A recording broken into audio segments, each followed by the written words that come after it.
Hi, I'm Craig Phillips. I'm going to be explaining to you about the attachments available for the Wagner HVLP Paint Sprayers.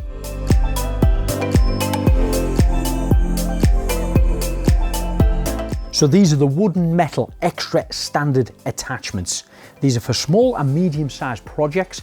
You can use water-based and oil-based paints in them. Just to name a few: wood preservatives, gloss, satin, undercoat, stain, varnish, primers. They come in two different size paint pots, the 1400ml and the 800ml. So how these nozzles work: the materials come out the center needle here. Airflow top and bottom directs it. You have the choice from spraying from left to right, up or down, or you can set it in between there for a very narrow pass over a paint.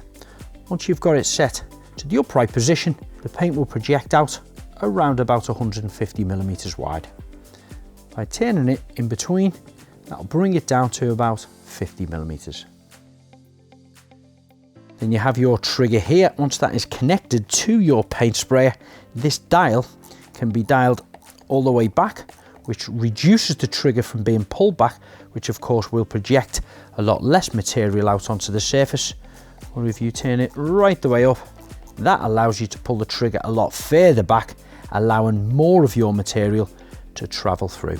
So if we unscrew this off our pot, that's of course where we put our paint in, and then the material suction tube can either be put forward if we were spraying a surface on the floor.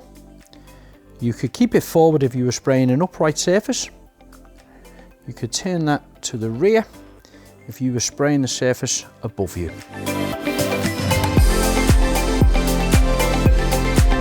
We do hope this video helped you better understand how Wagner spraying technology can really help you with your painting and decorating projects. And for more information, just check out the website wagner-group.com.